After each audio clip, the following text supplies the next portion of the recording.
Hello, everyone. Welcome to the Erothian Unofficial Spoiler Podcast. I am Van Sexel, and as always, here with me is. Slincher Steve here again, people. Welcome to the fourth episode of the show.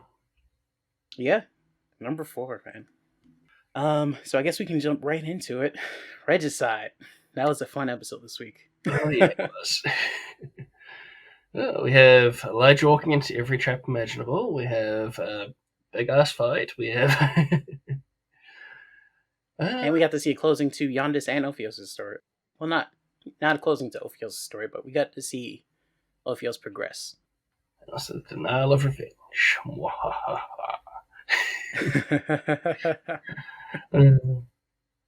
Yeah, this was the episode of revenge. Annis and Niall. Yep. So we started off with Yondis, where he was talking with his mother after eventually tricking and transforming his former teacher into looking like him, so that the guards could take them away. Yeah, that was. I mean, his mom's obviously very intelligent, very sneaky. I'm wondering if she's part of the that guild.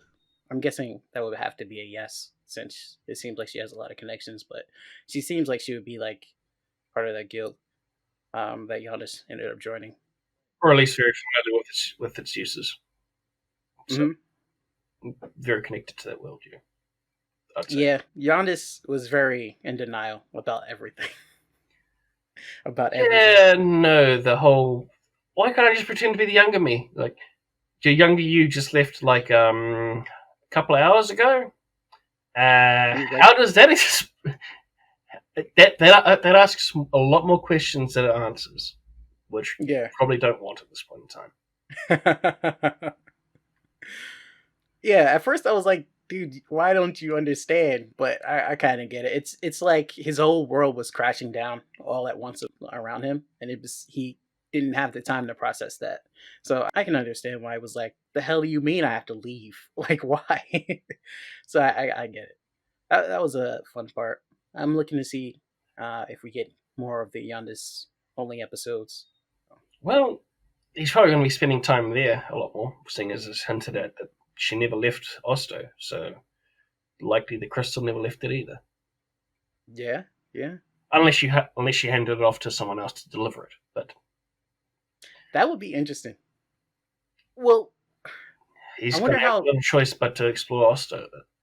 Yeah, because he left when he thought that she was in Vala, so she must have handed it off to somebody to go hide it. She could have, or it could have still been in Osto with how they were talking about it the session before.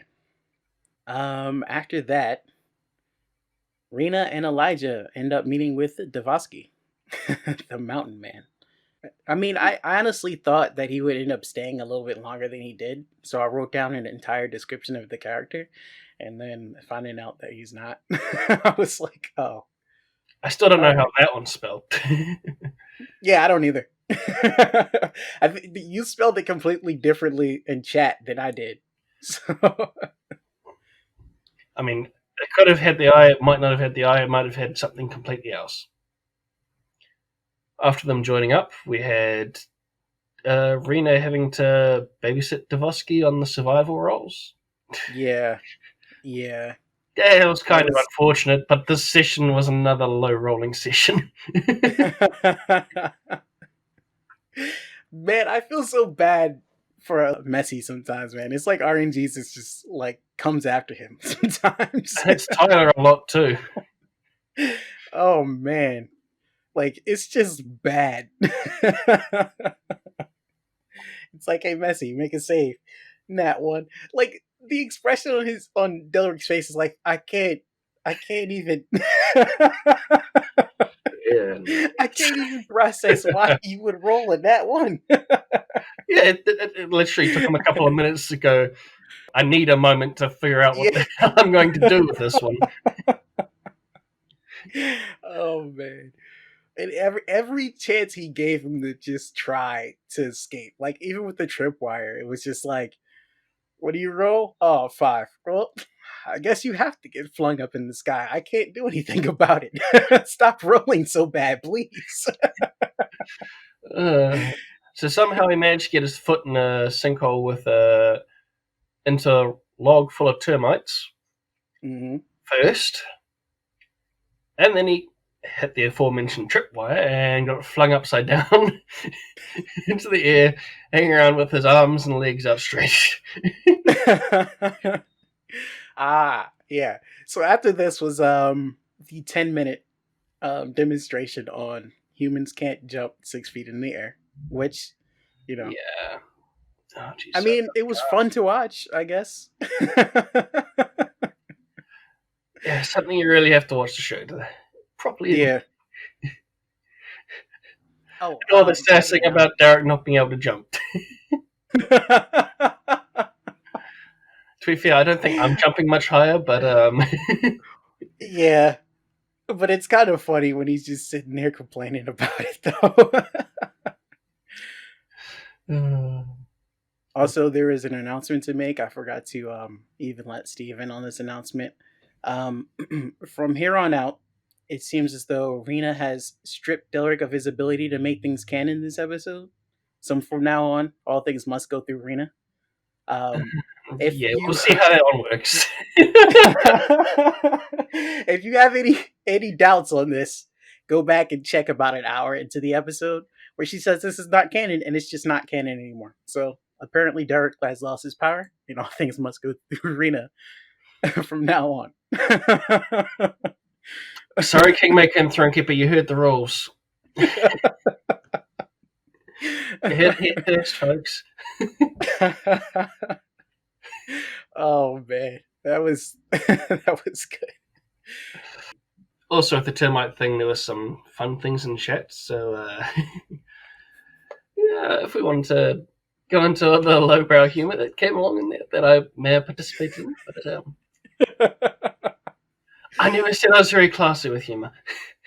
I said I was very classy to begin with. I laughed so hard when I read that in chat, dude.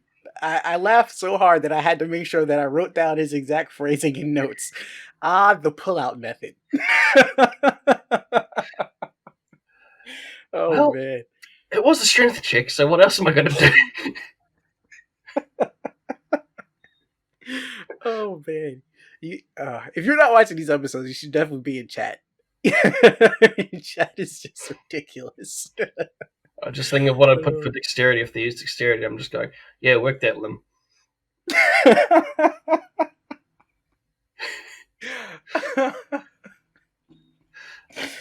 I mean, no, I'm probably going to have to off show just go, what could I have put for the other attributes? That's so good. Oh man. So little highlight go from ahead. chat. Yeah, man. Chat is so good. I have a few chat notes in this though. Especially in Thronekeeper. Thronekeeper was pretty good. Chat was pretty good. It was on point. And so I guess you could say they found Karan in the end, though I think that's primarily after he found them. Yeah. I mean, that was the perfect terrain for him to find them. Let's not skip a very important member of Kingmaker's court being attacked and possibly killed today. Phaedril has gone down. As far as we know, he's dead, everybody. Alas, poor Phaedril, we knew you not. Oh, man. I mean, he was a devil, so I'm not too heartbroken, but he was fun. And he'll be missed probably not that much, but he was still fun. And poor Scott with the frickin' rolling for Karan once he got what Phaedril was carrying. And I love how it came up in the little chat thing on the show where it was like, gift from Neil. When he tried to roll with it. And he just couldn't roll very well, and then there's a whole discussion as to whether or not Blessings of Frogo was a little too powerful. Yeah. And Discord, I think he was coming up with a way to maybe nerf it slightly. From what I've seen, there's probably two different ways. yeah, it's randomizing it or reducing the time, but reducing the time's a thing that he doesn't want to do, so it's probably going to randomize. Mm. And then also the whole whether or not it affects, like, everyone gets to choose it individually or the whole party gets it sort of thing. Yeah. So, essentially, it was coming to the point where it was like, okay, Every this time it's might used. be close to a fortune's favor because it made the fight Yeah. way too easy for a villain that's supposed to be a difficult fight. Like, I mean, luck dice, or the aid of the martyrs, or the penance of the arbiters, everything else, sure. I mean, we always 60 to 90 feet a turn, dude. yeah, 60 to 90 feet a turn where you're trying to track down someone and it's basically just he's not here, not here, not here, not here, not here. He's over here. And all that in one Yeah. turn because they can move 90 feet. That's Yep. It's ridiculous. with an enemy that's really good at stealth. That was unfortunate. Yeah. Yeah. Elijah was definitely MVP on putting Kudan in his place. I mean, of course, Rena did massive amounts of damage, but Yeah. that Well, that ice lance. I mean, it was a nice turnaround from the luck from being strung upside down and feathered quilled with a couple of arrows. I really like the way he explained it. Also, he went into a lot of detail with the attack and how it was kind of like an anime special move. Like I've been training to use this one special move, and then you got to see it. It's kind of cool. Now Thronekeeper needs one, and then every show will have one. Yeah, I know. Oh With man. Raerin getting the fortune favor for fighting the sword boy, giving him his anime moment. Yeah. Now Yeah. Elijah's had his one in Regicide. Thronekeeper. I'm thinking that's gonna be a Josan fight. Look forward to, I guess. There's the anime moment right there. It's Oscar versus Josan. Top 10 greatest anime fights. Maybe that could have happened in the future. Top 10 anime Aurorum fights. Yeah. We'll just have Snaga do it. Oh man. I'm leaving that part in, by the way. I'm not taking that out. Oh man. So after the fight, we see Rena is very upset. You want to tell what what she's upset about, Steve? Well, I do think we should go as to how the fight actually ends first. That was a case Okay. of Okay, you're right. first, let's go back. Dvorsky said after hitting him for a lot of damage, like, "He's your kill if you can," and then used his pass without trace and took a step back and that sort of thing to let Rena have a go. And Rena chose intimidation, trying to get him to talk, and that was a trap. That's a trap. Yeah, it was a Kudan kind of pulled her into a pit and had to go at Elijah, and that's the controversial blessing of Roga bit where even with the devil axe, poor Kudan couldn't do anything. Yep. And so he got a reroll. Yeah, and he got a reroll. It was a deserved reroll, to be fair, but he did get a reroll. Yeah. And then after a ice bolt, firebolt from Elijah, Dvorsky is the one that eventually got the kill with Rena still stuck in the pit. Yep. Dvorsky putting an arrow in his eye. So Daniel Fortescue, anyone? Anyone knows that reference? So so Rena was very unhappy because after all the damage she did, after everything Kudan did, killing two of her friends, she wasn't the one that got the kill. And poor Dvorsky got an earful for it. Yeah. Robbed of her vengeance. But I think that's very it was very much a fun in character sort of how that would have gone anyway. Sort of. Yeah, I forget what it's called. Poetic. It's very much poetic justice. She was going there for the express purpose of killing him, and ended up not getting to kill him because, like what Elijah was saying before, a lot of time revenge doesn't heal. It just it's just there. So her not being able to get the final blow, being the one to kill him, is like you didn't need that, and you were just hurting. We get In a that, way, but Kadan winded her a lot more than she was expecting. yeah, yeah. I don't know if it's poetic justice, but it's It's not definitely poetic something justice, but literary. it's Yeah, it's something literary. I forget what it's called. There's a lot of things. There's a I lot don't of even think terms it's in this irony. world. It's definitely like a fun little tragic moment. I think I've Yeah. explained that I'm a fan of like like tragic things happening. It's just like it's not even just a thing. It's like beauty and tragedy is the sort of thing I go with, and that sort of thing I agree. I really enjoy in that sort of thing. And this was one of those really beautiful tragic moments where after everything he did to her, she still didn't get a chance to. She got a chance to beat on him, but she still didn't get the chance to properly avenge herself on him, which was Yeah, that's exactly what it is. Thank nice. you, Steve. Thank you for correcting me.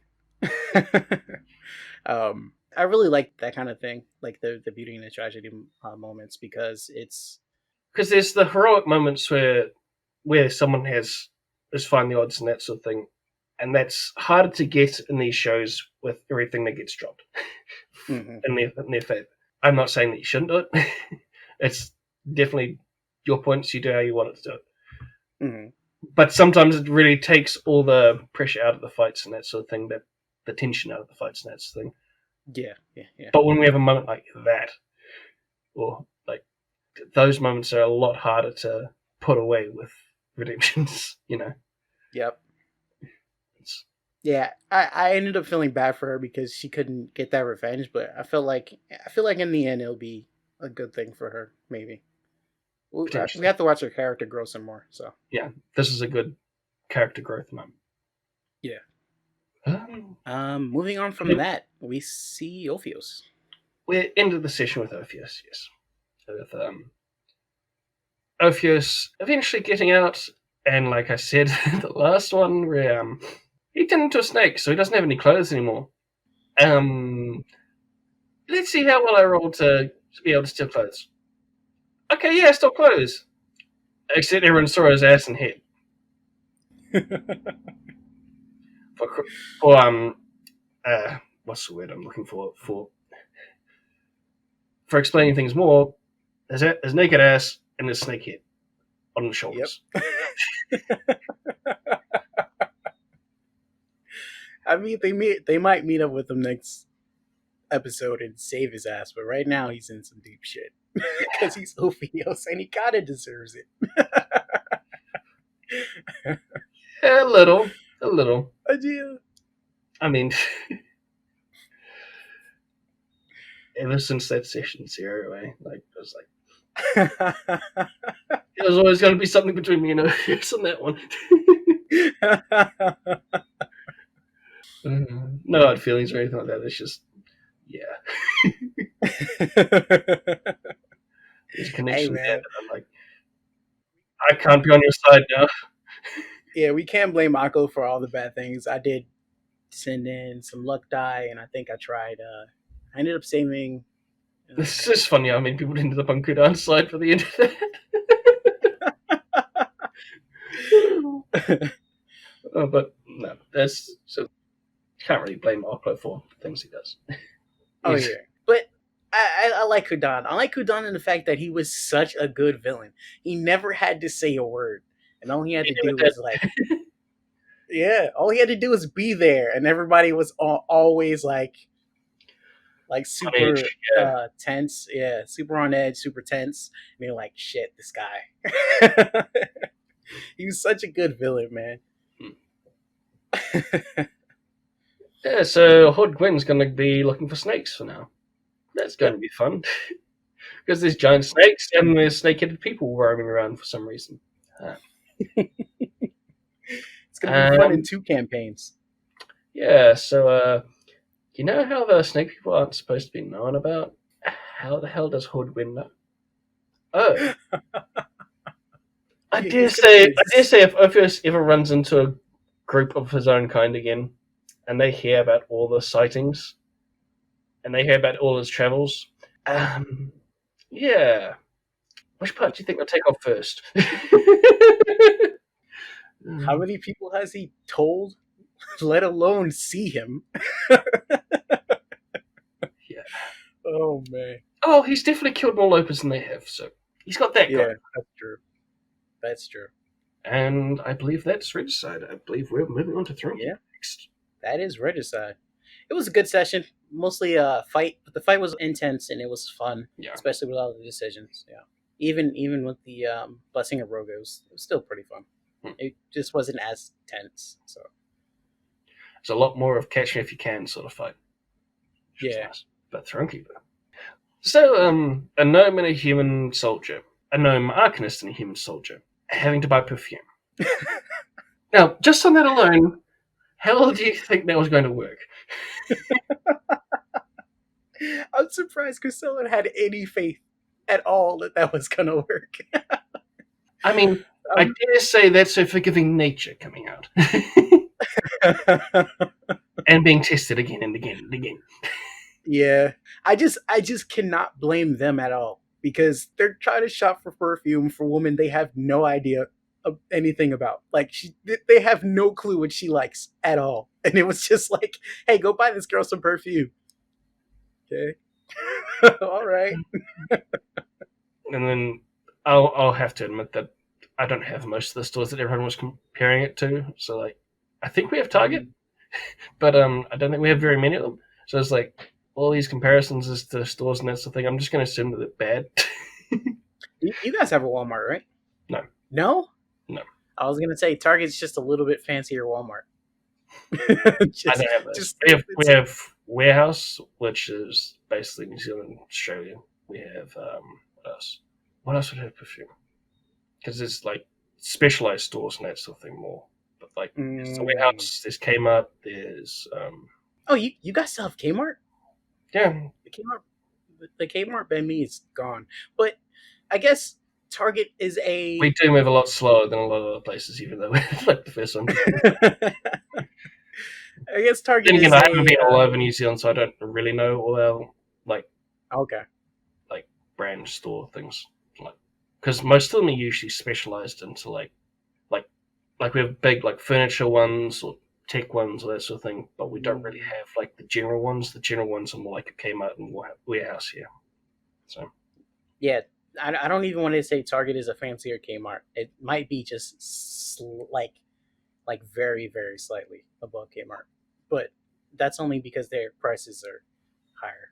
But that's pretty much it. They just have higher prices. That's it.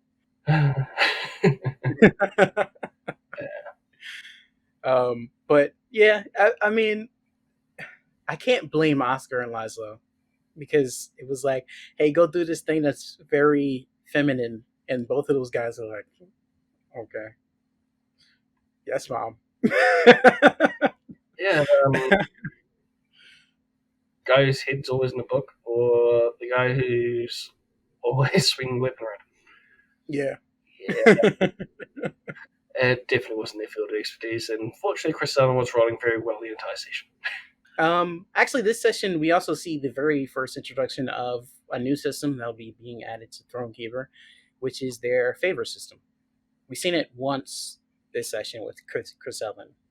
She went to her local branch of Jules and was talking to the Moissanite and ended up getting to become Lady Isaac's date. And no, that's all she got from there. She also got, I think they said they gave her 2 tickets. I don't think they But did. I think that was yeah, because I wrote down that she got 2 tickets also because she explained that she was gonna have Laszlo and Oscar they didn't end up accompany her. using those ones, but they only ended up using the ones that Lezo and Oscar bought That Laszlo and themselves. Oscar bought. Yeah, yeah. So I wonder if they still have those tickets, or if everybody in the session forgot. Well, they're kind of useless after the show, unfortunately. Yeah, used to work in a cinema, so I kind of understand that a bit. Yeah. Afterwards, we jump over after Chris Ellen succeeded her roles because Doxy just rolled a nat 20, so of course she got what she wanted. Yeah, She rolled max like almost 3 times. It wasn't 3 times. It was almost three because she rolled a 6, 6, and a 5. But I thought it was 3 at first, so I relooked at it. But still, she was on Boss fire got this an session. exasperated face. So after we see Chris Ellen confirm the seats, we see Oscar and Laszlo attempting to get tickets to get into the show, and they did it. Yeah, having a buttload of gold around definitely helps, doesn't it? Yeah, I just love at the end of the whole ordeal. They're like, "Hey, you think Chris Ellen's gonna be happy that we did it? Yeah, Chris Ellen should be happy. Yeah, good job, us." It's like they're always looking for her approval on these kind of things. It's just hilarious. One is like hundreds of years older than her, and the other one's like, yeah, the other one is older than her. And like, hey, you think this chick who's There's younger than also us a is? military man who has position. Yes, right. Oh man, it's so good. We also learned a little bit more about what they were calling Little Iscaria. Is Little Iscaria actually Hakatstia? I can't see it here. Yeah, Hakatstia. Okay, okay. So that's just a nickname for it because they were calling it Little Iscaria before, and then he was Little Iscaria is the referencing. nickname for Akatsuya. Yeah. Okay. But that, yeah, yeah, yeah. So we learned a little bit about that, and apparently there is no real slums. It's just like high class and middle class, and if you're not either, I guess you're not allowed in the city. Probably would be. You just have to know where to look, I guess. Oh, okay.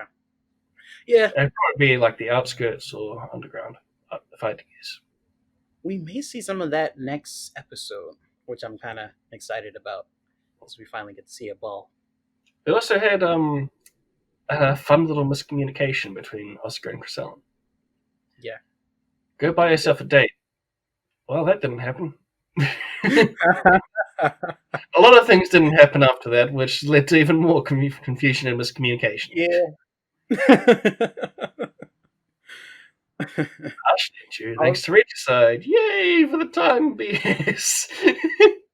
I love those so much because when he was started to explain Oscar having the time glitch, I honestly felt like everybody in chat had that collective gasp and like that excited pointing at the screen with a huge smile saying, "Ah, it's the thing, it's happening." I love the time chaos so much, man. It's so good. I'm a fan of chaos anyway, so that's always a little fun little bit of like, okay, so you weren't poisoned and you weren't charmed. Yep. And your memory's not that bad. Yep. What the hell happened? Because so and so saw you, Chris Ellen saw you, people at the theater saw you, the bartender saw you. It's so great. How did you compute? I love it so much. Yeah, so we've had fun little theories in Discord with that one where it's like, maybe there's another Oscar running around. Yeah. There's one of them. Yeah. It's like, you don't know. Or Could maybe they're because merging into if he didn't have, or maybe they're merging into another timeline, yeah. Because like they didn't have memories, but he was there. Mm-hmm. Yeah. Okay. So That's what I'm someone has to have the memories there. Which means in one of those timelines, there's a poor girl waiting outside the theater, waiting for Oscar. Yeah, no, that's it's so sad. She's sitting there, she's all dolled up. She's so excited that she's gonna go to the big boy theater, and then she gets stood up. I mean, he was originally thinking he was being stood up in that, so like maybe if someone wants to make a villain, they could turn her into it. Oh, dude, I didn't even think of that at first. But yeah, the timelines merging thing. There's potential. Yeah, there's a lot of potentials with this time BS. We might have just figured it out. We might have just figured it out, Steve. I'm still waiting for the mole to come back as an empire sort of thing, and Really messed up everyone's day, but that's just me. Hey, man. Quick thing. Daelric, you couldn't think of a name for the people playing. They could easily be called the Erothian Accord of the Stars from the House of Belkin, and you would know who Belkin is if you actually read my DMs that I sent to you. Because I spent a lot of time on those. Thank you very much.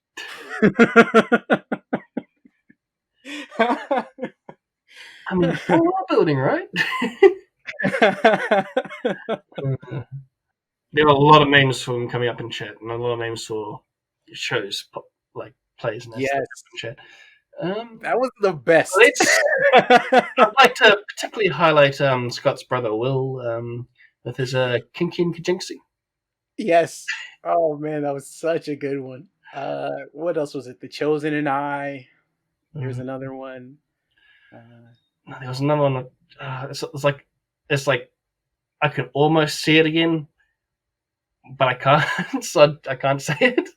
Like it was the There's another one they were making a reference to Skyrim. The Lusty Slaconian Maid, I guess. it's I kind guess. of made, yeah. That one. Yeah. There's that one after the Lusty Agonian Maid sort of thing book. That's like, okay. Man, if you have the time, go back and just like read chat during that entire like episode. That was so good. Finding YouTube could carry over the chat, but unfortunately it can't. Unfortunately, it gives everyone a time limit. Yeah, yeah. Afterwards, we see Chris Ellen. She goes and picks up Lady Isaac for her date, and they have a real good time at the theater. They're very it, she's very she does have that noble air about her, but she's not arrogant like the other guys. She's like, and I guess maybe that's because she kind of had that crush on Chris Ellen or whatever. But even with what's her name, Nadia, Lady Nadia, it was she. There was still that arrogance about her. So it was very interesting to see like a noble who was somewhat grounded and like empathetic towards others' plights, because we haven't seen that from these other dudes at all. Yeah. even even towards their own family. What's his name? Ishmael. Ishmael was just like, yeah, that's my cousin, but I mean, I can't tell him from the other 9 sellers I have, whose shops I own. Oh yeah. So there's a party with AC as guests. Yep. So sorry, Laszlo, you're not allowed anywhere near there. Yep. Or Oscar. Well, Oscar technically would be allowed to because it's still a Malta. I mean, he's allowed, but it's like, yeah, she explicitly said, "Don't bring Oscar or Laszlo, please." Well, he's just got a lot more leeway than Laszlo does. Oh yeah, yeah, yeah, definitely. There was Chris Ellen actually falling in love with this lady that she took out for one date. Yeah, it was rather whirlwind, wasn't it?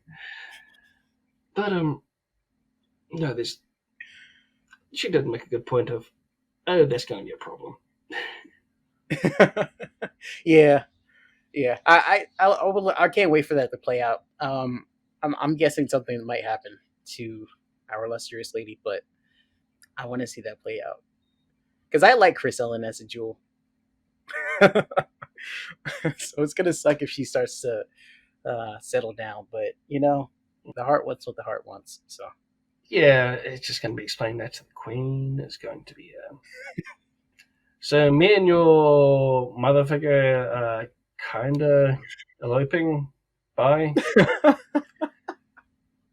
Imagine how all that's going to go down. yeah. I mean, I can kind of see where like Queen will be. Oh, that's a nice you, but wait, you're working for me. You're working for my country, and you're Oh, doing that. yeah, you're kind of You doing a secret kind, mission now. we kind of can't afford for that to happen. And there's probably going to be other people in the court that are going to tell the same thing. Yeah. So Chris Ellen, your love is gonna have to wait if she doesn't die accidentally for whatever reason. I mean, because chat can be a cruel mistress sometimes. well, I'm not close to a curse yet, so it's safe from me for the moment.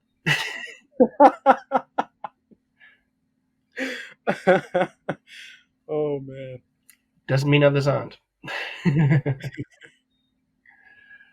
I felt so bad for Laszlo. Not only did he not get a date, but he also He didn't want got one. called a He didn't want one. He right. specifically went, "No, I'm going to go stay in the cart, in the carriage. Thank you." He also got called a child by Griselda.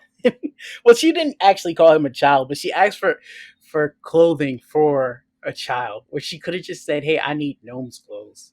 Which I was kind of like, how come she just didn't ask for like clothes for a gnome? Like she specifically got child's clothing. I mean, a little Scarra that could have worked, but seeing as it's in a Malta, it probably wouldn't work for the rest of it. Yeah, It's probably what she was thinking. yeah, but it's like the world's not racist against like particular races. They just hate certain factions, like all of Paradel and the Arcane Congress. You know, so I'm pretty sure there are other gnomes. There just might not be Arcane Congress gnomes. Well, there's the one who would win, the illusionist guy, for an Yeah, example. yeah, you're right. As to So whether or not he's connected to the AC or not, we still have yet to see. I just feel bad for Laszlo because I feel like he's the group's little brother, and he's like, dude, I'm older than both of you. Yeah, Oh man. We find out Laszlo brings up a good point of wanting to know which Arcane Congress members are going to be there, going to this party that is being thrown today and is in it a game good world. point though, where it's like the only way they got to find out is by sending someone there that knows, and the only people that would like, I mean, sure you can be introduced to, oh, this is so and so from the Arcane Congress, but Yeah, who's going to know anything about the background of those people in the Arcane Congress? The only person that's going to have a chance that I reckon would be Laszlo. Laszlo. What happens if Laszlo goes? Yeah. Yeah. I mean, I agree with him about wanting to know because it's kind of like, okay, so I just want to figure out who's going to be there, and maybe I can pull up some information on them, and we can go about things in a different way. But I agree. I mean, the only person who's going to know anything is Laszlo, and if he goes, that's going to be so many problems. It's going to cause just Even where so they many were problems. positioned to be like watching out over Hmm. the place across the street, they made good points of, yeah, if you're hanging out the window looking, Yep. everyone's going Oh, to yeah, know. that was definitely a good point. And you have your magic um, observer things. You could find out where they were. Hmm. I'm pretty sure everyone else in the Arcane Congress probably would be able to too. Oh yeah, they're probably instant using detect magic at all points in the night, like like That's detect magic. debatable, but yeah, they probably are.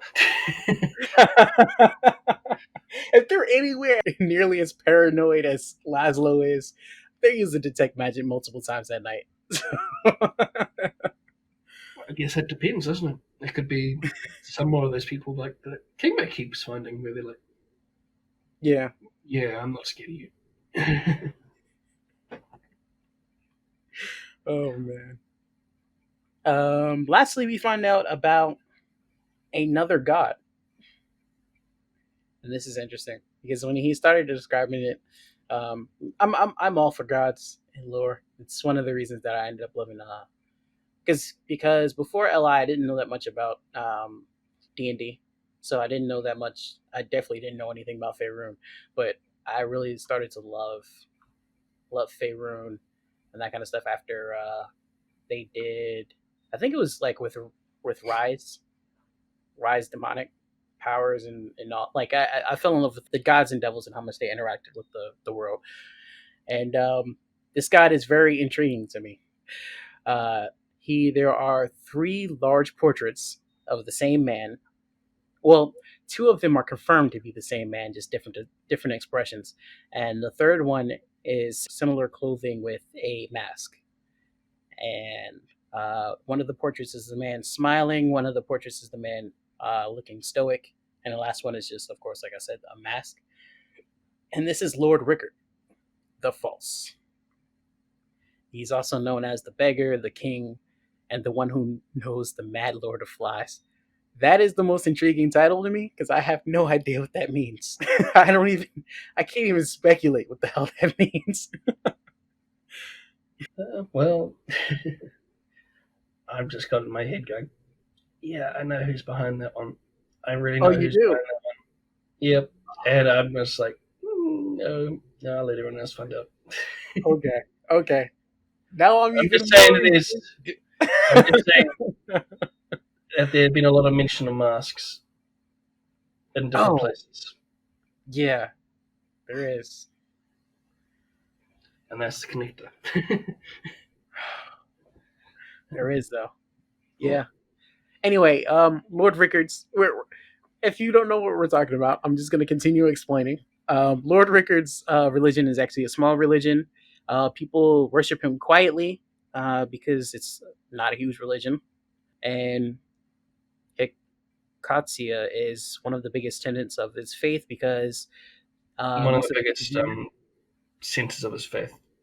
Being a tenant of the faith is like a I mean, yeah, prescription. Being a yeah, command. you're It's like, how's a town a command? right. And one of the biggest Cool, I got you.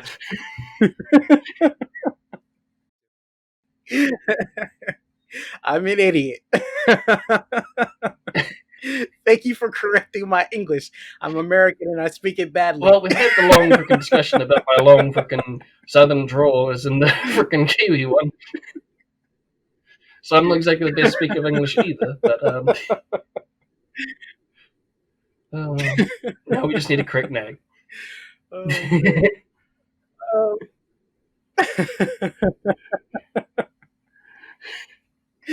oh, good. But the people of Fakastia believe that most people wear three masks: the mask you wear in public, the mask you wear in private, and the mask you wear while you are alone.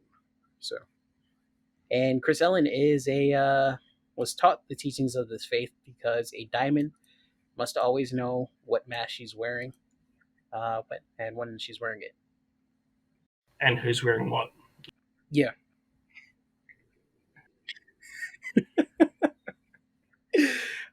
So did Chris Ellen ever say her full name before? Yep. She did. Session 0. It was Feldspar.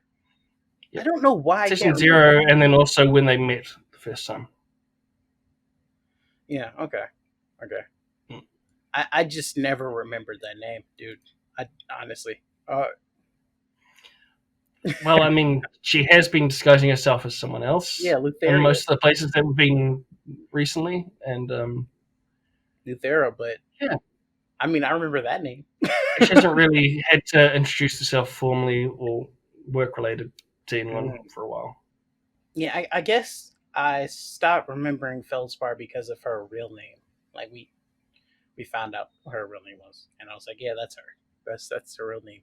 But yeah, I just didn't remember her saying it. Yeah, that was just unfortunate. It blurted out in the first couple of minutes. Yeah, but it's still cool to know it. I feel bad for the brothels though. The brothels in Katsuya because they're always being compared to the jewels. So there's no way. I mean, I feel bad for either side of that. Oh man, it's like you're not a jewel. We're not just people that work in brothels. We're not discount jewels. It's like, yeah, you're right. I just feel like people understand that about the jewels, and then you go to a brothel and it's like, yeah, but you're not a jewel though, so I'm not paying you that much money. I mean, it could be both fun and not fun at the same time to go after a story about someone that's like better than Jewel, one of those. But I somehow don't think that's going to show on Twitch. Just saying. Okay. Was there anything else with Throne Keeper? Not really. I mean, we find out that Lady Isaac is only, what, 35, 36? So she's only a few years older than Thinker Selling, but I feel like we found that out a little bit earlier. Not her exact age, but we found out she was pretty close in age. And then The problem with the timey-wimey BS for that one's either a year accelerated in 2 days or it went back in time. Yep. So either she's perpetually 35 or 36 or she's actually a year older than what she says. Yep. I never thought about time going forward. I was always under the impression that it might have gone backwards. And I feel like Daelric is like chuckling at us all because we're like, oh, time did that crazy little thing where it went backwards, except it may not have gone backwards. They may have just jumped a full year in like less than a day. Regicide definitely did that when they left the Throne, when they left the Time Temple. So it's one example of it. And there's also the examples also from Regicide where there was suppliers turning up there almost the day of the Brit being sent out, sort of thing, and that's requests. So I just feel like I was under the impression that time went backwards instead of, just made such a huge leap forward. So yeah. It's going every which direction, don't worry. Which is why I love it, man. There's nothing you can do about it until Regicide eventually goes back to the temple and pays for their mistakes. Yeah. I mean, I still think... that's not happening. Yeah. I still think his dad has something to do with that. There's the potential. Yundis' dad, I meant there. And lastly is Kingmaker. It was only 2 hours, but it was still a really good 2 hours. And a PSA from Jake, it's not Crawl, it's Kroll, Krol. That's how you spell his name. Krol. If they saw everyone in chat, they kept on calling him Crawl. That's because I thought that's exactly what he was saying, but it's good that that we bring this up because I missed that point. So it was like the chat directly afterwards, and there was also a bit in Discord way before this episode, like way before Kroll was introduced. Where like, I need a name, and one of the names on the list that I gave was Kroll, and then it's clearly he's taken that from the middle of the list. Okay. Yeah, because I was wondering where he got the name from, but yeah, you gave like a crap ton of names, so. So everybody, stop spelling his name wrong in chat, please. Well, you could keep doing it. Oh no, that's the name that's the other name I came up with. Just like immediately put my mind into the gutter when I was making up those ones. Mad Burst. No, if your mind's in the gutter too, I think you can get through that one, man. I don't remember what happened in chat, but I'm pretty sure I wrote something. So we had a nice little bit with Kroll at the start of him and his hitchhiking buddy, exploring Valorant, the Curseful capital Valorant. Raerin is asking Kroll what the keep was used for, and of course he gets. Unfortunately, he was talking to Kroll at the time, I think. Yeah, and Kroll, not his buddy. Yeah. And Kroll's like, it feels familiar. I don't know why. Sorry, you can't be at the phone at the moment. Can I take a message? One of the fun parts, though, is seeing Kroll and Kithel have their fun little interaction. That was so good. It was. It was also nice to know that Aurorum have been around for a while. Yeah. Or it being what Kithel was as a race, sort of thing. I wonder if they were. Now I'm wondering as to cut out a little bit. I wonder if they're created or if they've always been around and that sort of thing. Because like, I ended up in that discussion, I think, with Naga where it's because Yeah. he was wondering, oh, I wonder what Kithel knows about his race and that. So I'm like, well, it's already explained that his parents, when he was talking to Cadus, was normal. They weren't Oriots. Mm-hmm. So what is he supposed to know about his race if he's the only one he's encountered? Yeah. Because he wanted to know how they're made and this thing. How's Kithel supposed to know that? Because it's what do you remember about being conceived? Because I'm pretty sure no one else knows that either.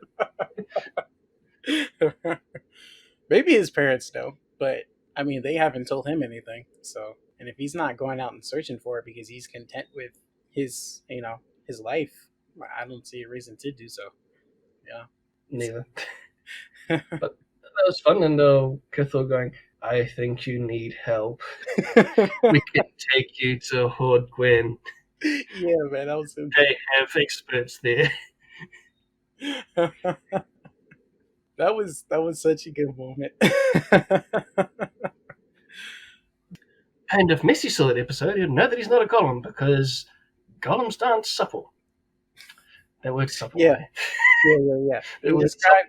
He described their skin as being somewhat supple, even though it looks like it's made of rock. It's still kind of like skin. Looks like it's made of rock and very hard to touch, but it still moves like skin does. Yep. So he's not a golem, everybody. But what was I gonna say? Kroll. The king mentioned to Kroll that it was. I'm guessing he was talking about the tree. It wasn't. He didn't go into too much detail, but he was saying it was gone. And from the description that he was given, it's either the tree or the staff because those two are in the same place. Yeah. I'm curious on which one he was talking about, but he was saying it's gone. Now, the way he said it, I'm not sure if he was disappointed or if he was like happy that it was gone. I was definitely getting a sad tinge to that, so I don't know. Yeah, I was too, but it was a curse, wasn't it? I don't think the tree itself was. I think it was explained that using the item to make the curse was what happened with that. But it's whether or not the tree. Yeah. It's whether or not the tree itself was the curse or whether it was twisted by the curse. I don't know. Yeah, there was definitely, it definitely seemed like there was some sadness, but given his reaction to that other thing, with the mole architecture being combined with the architecture of what they were using now, there was some sadness there too. So it was like maybe it was sadness, maybe it was like a little bit of relief, but it was hard to tell from the way he was talking to Kroll at the time. Next, we see Ellen going to meet with Guinevere. Yeah. So Mota's been making weapons of mass destruction behind everyone's back. What? Well, before that, they were talking about the garnet the garnet-looking stone that Guinevere was cleaning and channeling, possibly channeling energy from the moats, far from the moats at that, and that the crystal may be able to take that energy and put it elsewhere or use it as a conduit for something. And these stones may have been used to create the moats in the first place, and all kinds of things. Like there's a lot of so which came first, the chicken or the egg, the moat or the crystal? Of course, they don't want to try it because of the size of the fire elemental, but if she can get her hands on that water elemental, it'll be interesting. I mean, something from one of the Patreon games where we encountered crystals. Do you mess with them wrong and they go boom? That's probably something they're looking to avoid too. Yeah. Something tells me Elliot would have been very well informed about it. Are these the same things? Because we've seen that a little bit in Regicide also. They probably weren't the same crystals as the one she has, though. Probably not exactly the same, but they're a similar sort of power crystal. Ah. Yeah, putting a healing spell into a crystal and putting in water. What could go wrong? Almost going pop, for one thing. Oh, you mean those crystals? Oh, yeah. Because some of the crystals you can put magic into. Mm-hmm. So maybe they are drawing from the moats. Some of them already have magic in them. As to whether or not they've already grabbed from the moat or not, don't know. But there definitely have been examples of ones where they've put magic into them and they do things. Yeah. We will probably discuss that further in our recap episode when we get to that point. I think that's is that still season 2? That's season 2, right? Which part particularly? For Kingmaker, when the Chosen send the adventurers over to take care of the undead in that keep. Yeah, I think that was season 2. Yeah, I think so. No, I don't think so. Because it's around about the time that it could have been right to the end of that or right to the start of season 3. I thought it was season 2 because season 3, at the end of season 3, it's either the end of season 2 or the start of season 3. I'm thinking season 2, but I'm thinking it's a little bit further in. But we'll get to there eventually. What else happened? Yes. Amonta's weapons of mass destruction, and that aren't very massive yet, but they have the potential. I mean, a disease which robs people of their magic that has affected humans so far, and humans are one of the most populous races on the planet. Yep, or at least on the continent. It's a good thing that I don't have a transmission vector for it yet, but that would be going somewhere very quickly if that ever happened. Mm-hmm. That is who would have picked up the research for that? Maybe Laszlo? What? No. Why would Laszlo do that? I mean, it's not like he had 10 years doing nothing. Well, maybe he was giving all his research to the king and them, which is like, yeah, I'm helping, yay. You know, Laszlo is sometimes naive to the things that he does. Or at least he plays that part. I don't know. Oh, jeez. And there was also, before that, there was the one with experimentation to make better ice mages, like Elijah and so Guinevere and her father have bad relations with Elijah. I mean, if you're only watching Kingmaker, who could have guessed?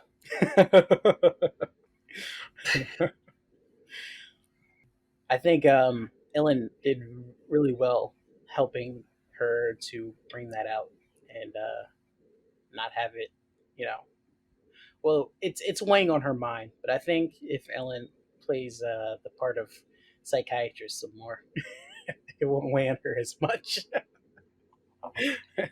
That's potentially him.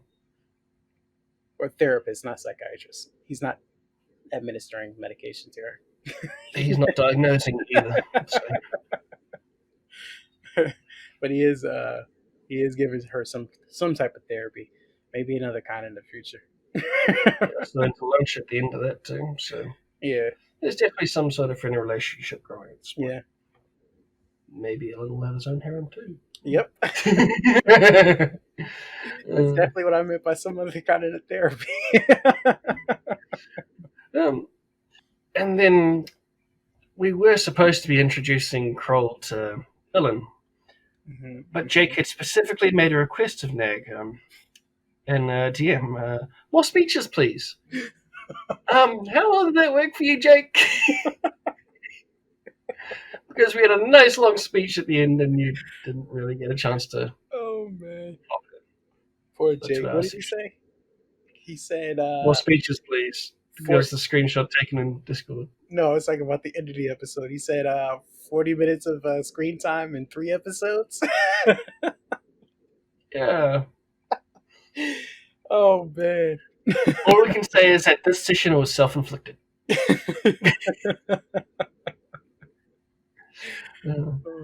But as to the substance of that little speech, so Raerin's actually told Ellen the specifics about the devil deal. Mm-hmm. And Ellen already knew half of it. Yep. Which I thought was great. It's great to just watch somebody explain themselves and you already know everything that's going on. It's so good. Well, not everything, but most of it, yeah. Yeah, you're right. You're right. He didn't know. It wasn't the big shock that he was hoping for. It was like, oh, yeah, makes sense. I didn't know that, but yeah, that makes sense. Oh man. But yeah, That was definitely a good moment. Also, Raven believes that Phaedral can also pick out the chosen like the Deva did, which I'm kind of iffy about. I don't know if he could actually do it. I think he had some inkling that's what it was because he's always following. I don't think Phaedral specifically, but I think due to the deal, Phaedral's boss will be able to. Yeah, yeah. I'm wondering if he well does he you think he might have a psychic link with him? I'm guessing that must be what it is, or some kind of way to talk to him. I don't think it'd be psychic link like the spell, but it'll probably be some sort of psychic sense or something like that. Or Mm. particular awareness to the goings on with that contract in specific. Mm. Yeah. Because I don't think Phaedral knew that Ellen was a chosen to begin with. I think he probably found out because he's always sneaking around and he's like he said he's always around. So he probably saw the thing that happened with Jaden. He probably witnessed a few other things and picked up what the David was putting down when they first met because Phaedral's not dumb. I mean, something tells me he would have had a very wide berth from that day. I mean, that's I mean, true. considering as to how Raerin was reacting to it, That's true. But I imagine considering Raerin's only got an arm. Let's include the head, arm, and legs as one part each, and the body as two, considering the mass of it. yeah. I think that's a seventh of what Phaedral was going through. Well, that's if he was around. But I feel like he's always around anyway because he's a nosy, sneaky little bastard. um, Well, either is or was, unfortunately. that's true. That's true. Tiniest violin. Phaedral, Alas, you'll poor work on this. jokes. Phaedral knew you, but your replacement probably doesn't. Oh man, I don't even think he's gonna get a. I don't think he's gonna get a replacement. That wasn't in the deal. Devils seem like they're very literal about that stuff. Yeah, but I do think it was specifically asked that he'd have a familiar from it. Which leads me to the whole argument of Neil reckons that he can't get a familiar because of the class, the archetype that he chose. Mm-hmm. There are other ways to get those sorts of features. Yeah. As Yeah. you're watching on Patreon, you can see with what Yeah. Scott was suggesting for the characters. Building Yep. at the moment. Pathfinder has a lot of feats. Even A lot of ways Pathfinder. of getting something like that. Mm. I dare say the deal did actually give him a familiar, and if he lost that familiar, those are levels lost, pal. So not only has Regicide fucked up time, not only have they freaking messed around with a whole bunch of things for Kingmaker, now they've potentially lost Neil some levels. Yeah. Hey man, don't piss Ano off. Apparently. I look forward to the results. Yeah. We'll see next episode. Unfortunately, Kingmaker was a short episode this week. Yeah. Controversial statement incoming. So this week, while I was at work, I often listen to podcasts or whatever. And one of the podcasts I was listening to, they were talking about like running an evil campaign or running campaign with evil characters while not screwing up the party dynamic. Well, not dynamic, but not screwing over the party, having those people be chaotic stupid. And there was a point brought up that I understand this is Daelric's world, and this is probably not how Daelric sees any of this, but it was an interesting point. And I, while it was being discussed, I kind of saw a little bit of Raerin in that discussion, and here's why. So what they were discussing is players. He was saying that players have their own mental alignment, and then there's a cosmic alignment, which the DM, of course, because he's the god of the world, basically, he says what the cosmos believes that person is, and then he allows the players to believe whatever alignment they are, unless it's like a severe alignment change, and it affects their powers in some type of way. So then he'll be like, "Hey, that's not your alignment anymore. You got to go and do things to get back onto the proper alignment. So one of the things he was saying is that players will often do evil things, which will make the player feel like that character is evil. However, there's a way that the cosmos might not see you as evil, and that's only because of your reaction to those evil deeds. One of the points I brought up was, let's say that you have to kill this kid in order to save a town. If you kill the kid and you feel remorseful about it, it's like your alignment may not have changed to evil. If you don't give a fuck, then you're like, yeah, I'll kill the kid, whatever. You just stab the kid in the heart and you don't give a shit. You're evil. There's no ifs, ands, or buts about it. It's like, you know, for neutral, he was saying something like, if you kill the kid, but then you try to justify it to yourself, like, hey, I killed the kid, but it was only so that I could protect everybody else. And I may have some hard time sleeping, but I have to know that I did decent a decent job at protecting everybody else. And then there was the one where he was saying that this might push you into the good. But of course, this is all his interpretation. It might push you into the good if you ended up killing the kid, but every night you're like having problems and like you're like, damn, I can't believe had to do that to save the entire town. You're feeling super remorseful about it every time. Now, why do I say this is about Raerin? From this episode and some prior episodes, we've seen Raerin have some real regrets and a little bit more remorse about A, selling the souls, and B, he lets Valrin's death weigh heavily on him. He may not show it when he's talking, but I feel like especially what we learned from this episode is that he was saying that not telling Valrin about the devil deals and all that other stuff is part of the reason that Val ended up killing himself. So I honestly believe that yes, he still feels very remorseful about Val. He still feels really remorseful about the souls, and he said in this episode that he feels regret about killing the Hardwin Council, and I feel like Raymond does things in order to. Okay, here's what I think. While he makes evil actions in the moment, the fact that his decisions bother him quite often show he's not personally evil. He does the things in service to those around him, hoping to make their lives better faster. And of course, there are better ways to do these things. And for the most part, you should be taking your time, you know, progressing and making people's lives better without doing such evil acts. Those kind of things are hindsight, which I think we're seeing Raven realize now. Which I would say he's not. Doesn't make him personally evil. I understand. I'm gonna get a lot of hate for this. Come at me, chat, but actually don't come at me.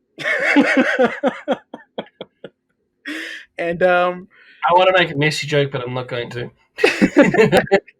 I mean, go ahead and make it. If it's too bad, maybe I might have to cut it out. But you might as well just say it. We'll see how it's. I think everyone's going to be able to get connotation for that one. It wasn't about Missy the person, it was about Missy. Yeah, I think you got it.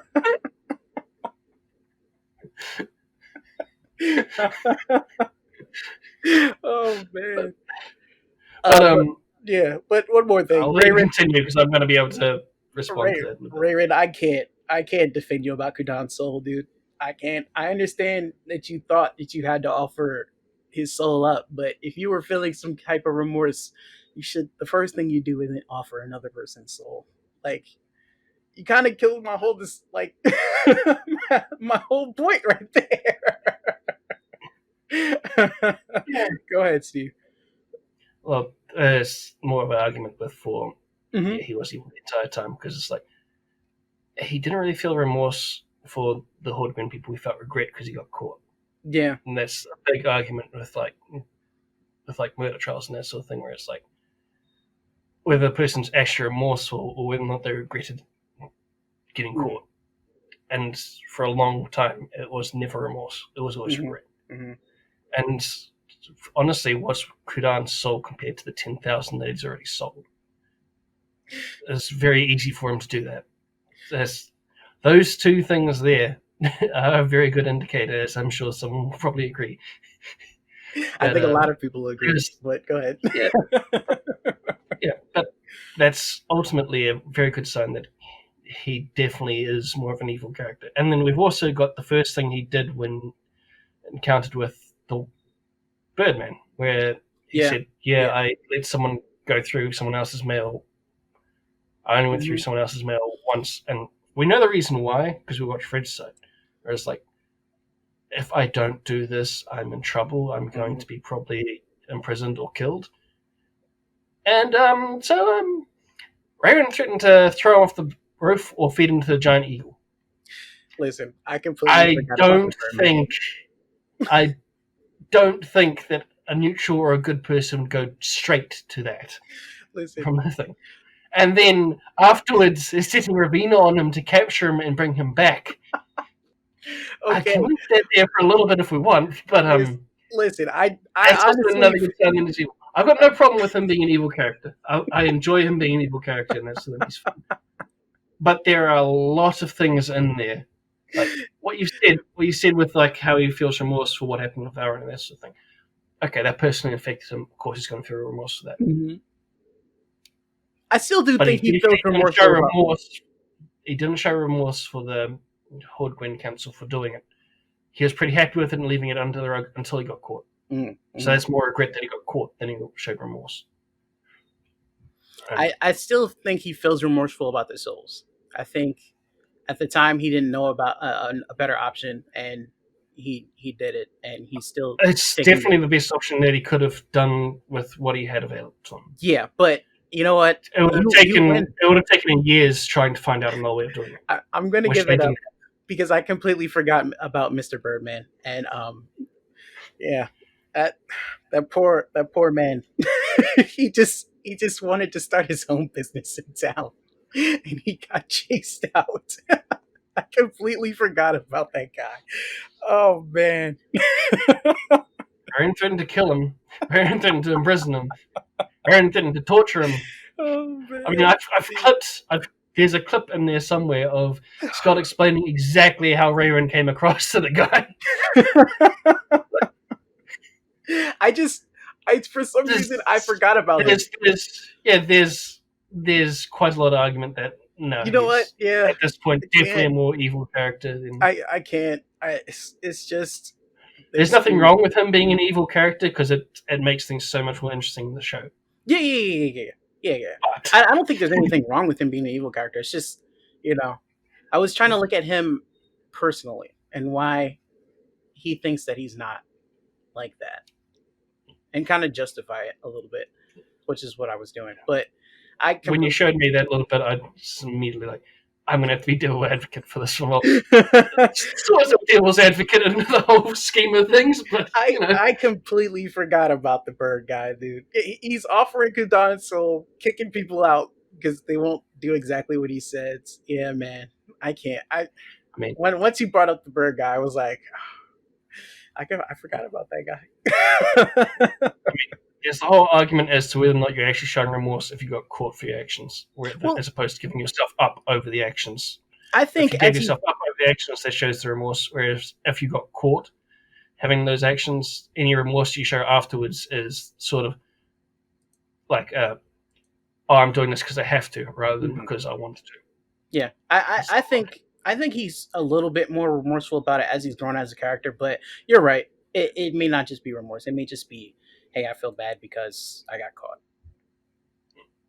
But hey, send us more stuff in the Discord, everybody.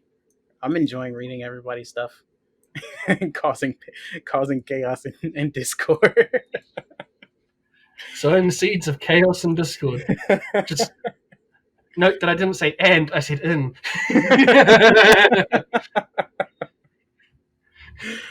But all right, everybody, that's gonna be it for this episode. A couple of shield things. We are on more platforms now. I know I said it in when I released the recap episode, but if you have Spotify, Castbox, The season recap thing. Yeah. yeah, Seasonal recap. if you guys have Spotify, Castbox, if you use Anchor, we're on those things. If we are on something that you use as a podcast normally, let me know so I can look into getting us on there. That way, you can use a podcast app that you like and not ones that you feel obligated to listen to this podcast. So, also, we are going to be looking for a good time slot to release the recap stuff. And at the moment, we are releasing these spoiler podcasts on Monday mornings. Well, I try to make sure that they get out Monday mornings. I mean, But I'm personally happy so long as they're out before Kingmaker. yeah, yeah, yeah. Yeah, that's definitely what I'm going to try to release them by. Make sure I do it before Kingmaker. at the But I, at the barest minimum, as long as it's out before Kingmaker, we've done our job. yeah, I like to try to get it done before Monday mornings. Also, nope, that's it. That's it, everybody. Thank you once again for listening. Thank you for all the support you guys have been showing. A lot of you have been saying you really like the podcast, and we're really happy that we can have something that you guys can listen to on like Daelric stays off. And also thank you, Daelric, for giving us permission to post in the FP announcement Announcements page. chat. Yeah, it's thank you for that. I felt kind of weird about it, but I admit I still kind of feel a little weird about it, but yeah, I feel weird about it because it's I like mean, we're it's part of the definitely a show. community. Yeah, It's definitely a show of faith, trust, and that sort of thing. And we definitely appreciate that, yeah, definitely. But and also still appreciate the stuff you've made so far, yes, and looking of forward to next course. stuff. Also, thanks all the cast members because without you guys, the shows just aren't as fun. And thank you, Delric, for that DMing. It's always fun and to be in chat and watching and all that. I know you got a lot of stress on you, but you make everybody else's weeks great. So thank you for that. Have a Okay, good one, everyone. have a good week.